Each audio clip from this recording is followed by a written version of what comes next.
اللہ کا نام لینے سے انسان اچانک پہنچنے والی مصیبت سے بھی محفوظ رہتا ہے۔ عثمان بن عفان کہتے ہیں، میں نے رسول اللہ صلی اللہ علیہ وسلم سے سنا، آپ فرماتے تھے، جس نے شام کو 3 بار یہ دعا پڑھ لی اسے صبح تک کوئی اچانک مصیبت نہیں آئے گی، کوئی اچانک مصیبت نہیں آئے گی۔ یعنی اس کا مطلب نہیں کہ دوسری آ جائے گی، یعنی ایک دم کسی قسم کی پریشانی اس کو لاحق نہیں ہوگی۔ اور وہ دعا ہے، بسم اللہ الذی لا یضر مع اسمہ شیء فی الارض ولا فی السماء وہو السمیع العلیم۔ اللہ کے نام سے، وہ ذات کہ اس کے نام سے کوئی چیز زمین میں ہو یا آسمان میں نقصان نہیں دے سکتی، اور وہ خوب سنتا ہے اور خوب جانتا ہے۔ اور جس نے صبح کے وقت یہ دعا پڑھ لی اسے شام تک کوئی اچانک مصیبت نہیں آئے گی، اور جب شام کو کوئی پڑھ لے تو صبح تک اس کو پریشانی نہیں ہوگی۔ اسی طرح اگر انسان بسم اللہ نہیں پڑھتا تو یاد رکھیے کہ بسم اللہ نہ پڑھنے کا نقصان یہ ہے، ابن عباس کہتے ہیں کہ ابلیس نے اللہ تعالیٰ سے کہا کہ تو نے اپنی ساری مخلوق کا رزق واضح کر دیا ہے، میرا رزق کس میں ہے؟ تو اللہ تعالیٰ نے فرمایا، ہر اس چیز میں جس پر میرا نام نہ لیا جائے۔ تو گویا جس چیز پر ہم اللہ کا نام نہیں لیتے وہ رزق پھر شیطان کے حصے میں چلا جاتا ہے، گویا ہم اپنے دشمن ہی کو فیڈ کرتے ہیں۔ قیامت کے دن بھی اللہ کے نام سے وزنی کوئی چیز نہ ہوگی۔ پھر اسی طرح یعنی اس دعا کے پڑھنے کے مواقع کون کون سے ہیں؟ نمبر 1، ہر کام شروع کرنے سے پہلے، تاکہ اس میں برکت اور مدد حاصل ہو، اس کے اندر قبولیت ہو، ہمیں اخلاص نصیب ہو۔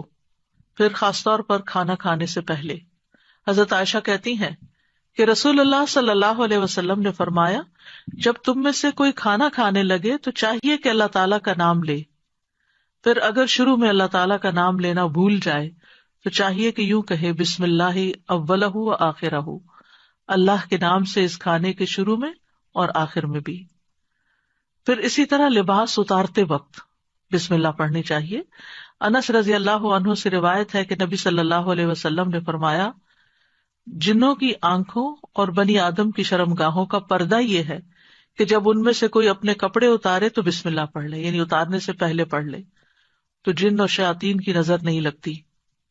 اسی طرح جب آپ بچوں کو کپڑے تبدیل کروا رہے ہوں تو اس وقت بھی بسم اللہ پڑھ لیں۔ اسی طرح بیت الخلاء جاتے وقت یعنی اندر پاؤں رکھنے سے پہلے بسم اللہ پڑھ کے دروازہ کھولیں۔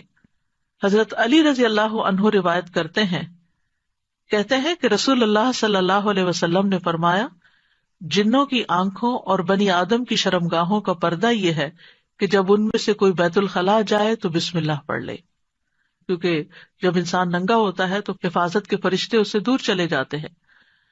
تو اس وقت حفاظت پھر کس سے حاصل ہوگی؟ جب آپ واش روم میں جانے سے پہلے بسم اللہ پڑھ کے پھر داخل ہوں گے۔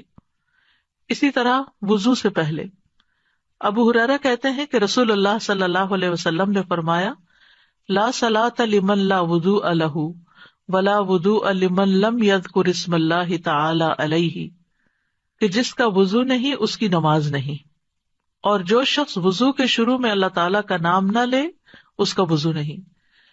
اب یہاں پر بعض لوگوں کو یہ پریشانی ہوتی ہے کہ ہم واش روم میں کھڑے ہوتے ہیں، وہیں سنک ہے، وہیں کموڈ ہے، تو پھر ہم بسم اللہ کس طرح پڑھیں؟ اس کے ایک تو یہ ہے کہ جب آپ وضو کی نیت سے جا رہے ہیں تو اندر داخل ہونے سے پہلے ہی پڑھ لیں اور جا کے ٹیپ کھول لیں اور اپنا وضو شروع کر دیں۔ دوسرا یہ ہے کہ آپ دل میں پڑھ لیں، لیکن اگر کوئی بھول گیا ہے تو جس وقت یاد آئے، یعنی وضو کے دوران اس وقت بھی پڑھ سکتا ہے۔ پھر اسی طرح پڑھنا ہی بھول گیا تو اس کا کیا مطلب؟ وضو ہوا ہی نہیں سرے سے، یا پھر یہ کہ اس کی اگر وضو نہیں ہوا تو کیا نماز ہی نہیں ہوئی؟ نہیں، اس کا مطلب یہ کہ اس کا وضو کامل نہیں ہوا۔ یہاں علماء نے اس کا مطلب یہ کیا ہے کہ اس کے وضو میں نقص رہ گیا، وضو ہو جائے گا، نماز ہو جائے گی، لیکن وہ جو برکت حاصل ہونی تھی یا زیادہ ثواب ملنا تھا اس سے انسان محروم ہو جاتا ہے۔ پھر اسی طرح یہ ہے کہ قرآن مجید کی قرأت سے پہلے بسم اللہ پڑھنی چاہیے۔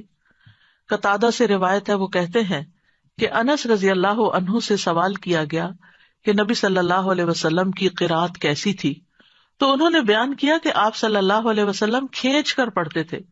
پھر آپ نے بسم اللہ الرحمن الرحیم کو پڑھا، یعنی بسم اللہ الرحمن الرحیم، یعنی مد کے ساتھ پڑھتے تھے، الرحمن کو اور رحیم کو بھی کھینچ کر تلاوت کرتے تھے.